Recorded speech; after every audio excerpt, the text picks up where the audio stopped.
మేము ఒక ఫార్ములా తయారు చేసినాం. ఈ జిల్లా నష్టపోయేదానికి కారణం కరోనా కంటే దరిద్రం జరోనా. జగన్ పేరు సింపుల్గా జరోనా. ప్రతి దాంట్లో భూ కబ్జాలు, తనకు కావాల్సిన మనుషులకు టెండర్లు ఇవ్వడం, వాళ్ళు పూర్తి చేయరు. సాక్షి వచ్చిందే ఇక్కడ, ఇది వాళ్ళకి టెంకాయ కొట్టాలనుకునే, ఇది వాళ్ళు వస్తే ఎవరో సాక్షి ఆయన, ఇది వాళ్ళకి టెంకాయతో కొడతా ఉంటే దగ్గర వచ్చే కాళ్ళకి టెంకాయ ఇష్టం వచ్చేట్ల. ఈడ కడప టౌన్లో స్కూళ్ళు గ్రౌండ్లో వాళ్ళే వాటర్ ట్యాంకులు పెట్టుకోవడం ఇష్టం వచ్చేట్టు.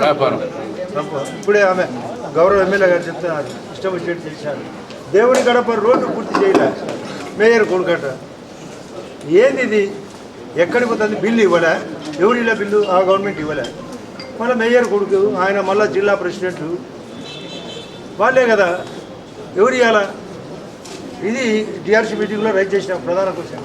ఇటువంటి క్యారెక్టర్ వాళ్ళు రాజకీయాల్లో ఉండకూడదు.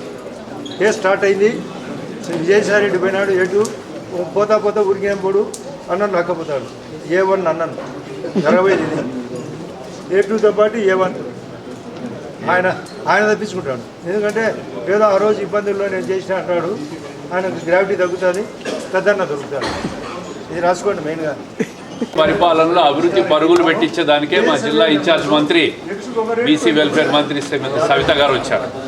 గత ప్రభుత్వంలో చేసిన తప్పిదాలు, భూ ఆక్రమణలు, భూ కబ్జాలు, దీంట్ల మీద పూర్తి స్థాయి టాస్క్ ఫోర్స్ వేసి విచారణ చేయాలని చెప్పి కూడా గౌరవ మంత్రి గారు కోరారు. ఎట్టి పరిస్థితుల్లో గత ప్రభుత్వం చేసిన అక్రమాల మీద రాజీ పడే ప్రసక్తే ఉండదు. జగన్ అండ్ కో ప్రభుత్వంలో జరిగిన అవినీతి, అక్రమాలు అన్నీ బయట పెట్టి ఎంత పెద్దవాళ్ళున్నా, అధికారులున్నా కూడా చర్యలు తప్పవు. అభివృద్ధి పరుగులు పెడతా ఉంది. పెట్టుబడులు వస్తున్నాయి, రాష్ట్రానికి సంపద సృష్టికి అవకాశాలు పెరుగుతున్నాయి. ఏదైతే సూపర్ 6 పథకాలు ఎన్నికల్లో హామీ ఇచ్చామో అవి తొందరలో ఒక్కొక్కటి కూడా అమలుకు నోచుకుంటే పరిస్థితి వస్తూ ఉంది. సంపద సృష్టి మీద ముఖ్యమంత్రి గారు దృష్టి పెట్టడం ఒక పెద్ద శుభ పరిణామం.